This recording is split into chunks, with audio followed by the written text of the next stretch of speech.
passamos a apresentar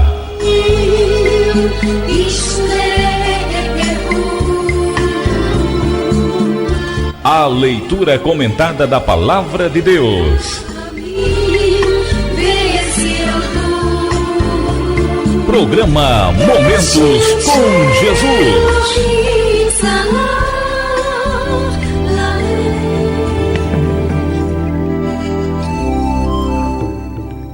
Leitura comentada da Palavra de Deus. Vamos ler o texto de Marcos, capítulo 7, os versículos do 8 ao 13. Marcos, capítulo 7, e os versículos do 8 ao 13, que diz assim na Palavra do Senhor: Porque deixando o mandamento de Deus, retendes a tradição dos homens, como o lavar dos jarros e dos copos, e fazeis muitas outras coisas semelhantes a estas.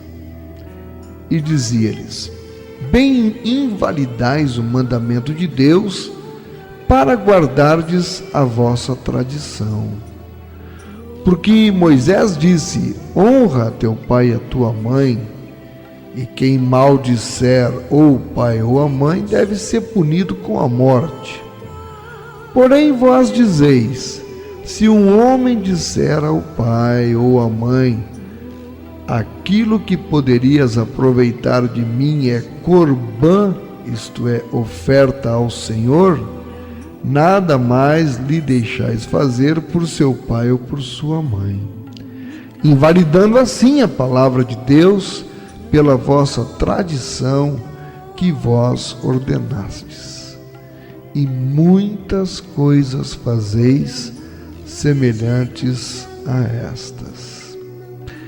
Pois, irmãos, o que Jesus, através aqui do Evangelho de Marcos, estava falando é que os fariseus, eles acrescentaram centenas de regulamentos mesquinhos às santas leis de Deus. E eles tentaram forçar as pessoas, irmãos, a seguir essas regras. Afirmavam conhecer a vontade de Deus relacionada a cada detalhe da vida.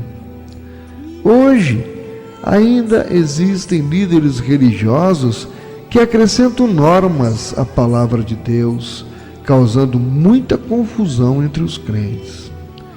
É idolatria afirmar que tal interpretação é tão importante quanto a própria palavra de Deus.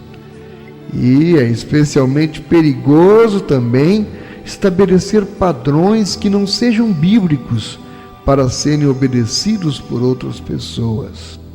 Em vez disso, cada um deve buscar de Cristo a orientação a respeito de sua vida e de seu comportamento, deixando que Deus oriente os outros sobre o que devem ou não fazer. Bem, basicamente, o problema central na atitude aqui dos legalistas da religião do Israel é que eles destacavam o que na lei era acessório, em detrimento do essencial. Os aspectos cerimoniais da lei, eles eram alçados à categoria de tabu, enquanto que o espírito da lei, calcado na justiça, na misericórdia e na fé, era desrespeitado. E o que mais nos impressiona, era desrespeitado, para variar, em nome de Deus. Criticado por escribas e fariseus por permitir que os seus discípulos agissem à margem do cerimonialismo da tradição, Jesus retruca com a citação de Isaías 29:13. É o que ele diz aqui no nosso texto de Marcos 7, do 8 ao 13. Ele está, a propósito, conduzindo a discussão para o mérito do mandamento mosaico, uma vez que os profetas alicerçaram toda a sua pregação sobre o cumprimento do espírito da lei. O mestre vai mais longe, contudo, chamando os seus interlocutores a um confronto entre o preceito legal e a sua rejeição pela chamada tradição dos anciãos. Na citação do mandamento, Jesus mescla a parte imperativa do texto de Êxodo 20, verso 12, com o de Deuteronômio, capítulo 5, verso 16, com a sanção aplicável à negação, à ordem de honrar pai e mãe, que está lá em Êxodo 21, 27 e em Levítico 20, verso 9. Para impedir que o preceito mosaico fosse cumprido à risca, o que é que os tradicionalistas criaram? Eles criaram um artifício chamado Corbã, ou seja, da oferta ao Senhor. Segundo Levítico 1, verso 2, essa palavra hebraica, ela designa o que foi consagrado como uma oferta, um voto ao Senhor. A partir do momento em que o voto é proferido, não há retorno e ele precisará ser cumprido.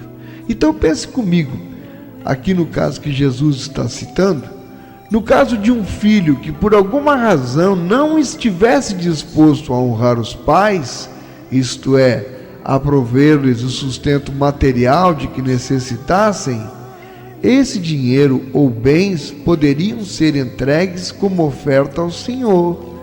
Já pensou? De outro modo, ele não poderia honrar os pais exatamente por ter ofertado ao Senhor aquilo que gastaria com eles. Que absurdo! Feito isso, ele estaria isento então das penas da lei, inclusive até da morte, porque uma lei maior, a do voto a Deus, havia se levantado, a qual oferecia maiores riscos em caso de não cumprimento do que um artigo referente a obrigações com pessoas humanas. E Jesus diz: não mais lhe permitis fazer coisa alguma por seu pai ou por sua mãe. É o que afirmou Jesus, denunciando aqui a flagrante má-fé presente na falsa ideia de que, para servir a Deus, tudo é válido, não importando se para isso a pessoa humana sai prejudicada ou não. No caso em questão, tanto o filho quanto os pais ficavam mal. O filho por quebrar o 5º mandamento, os pais por ficarem desamparados, sem o apoio do filho e dos religiosos responsáveis pela interpretação e execução da lei. A disposição de despojar os fiéis de todos os seus bens materiais, inclusive os meios de sustento cotidiano, é imoral, é anticristã, é criminosa. Os tribunais seculares estão repletos de processos de quem deu tudo o que possuía esperando receber 1000 vezes mais e acabou recebendo a miséria, o desamparo e o rancor. Os votos impensados feitos a Deus e manipulados por, entre aspas, pastores e, entre aspas, bispos, gananciosos e indiferentes ao pensamento bíblico, levam muitas pessoas a sofrer a privação do mínimo que têm ou poderiam ter.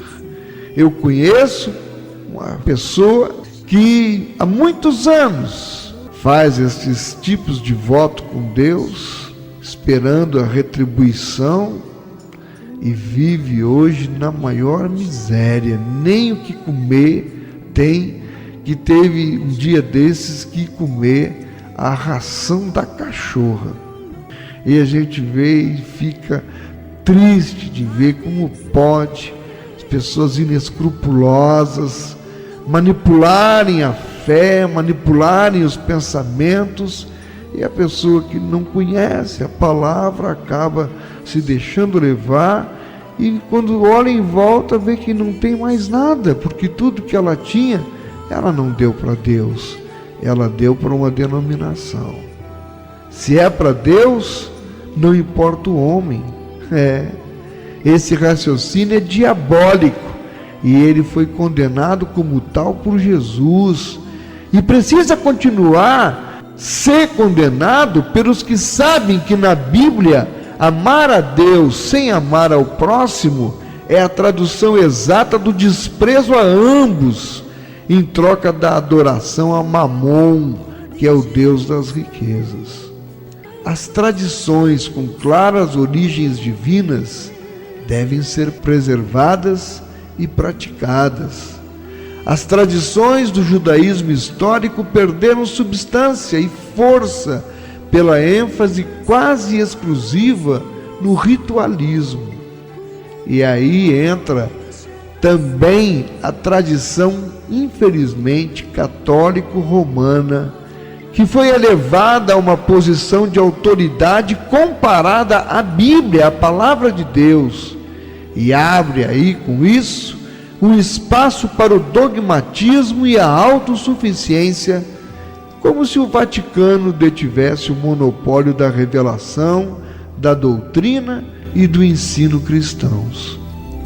Queridos, o risco das tradições estéreis não se restringe aos arraiais extra-protestantes ou extra-evangélicos. Também não é preciso ser velho para ser tradicionalista.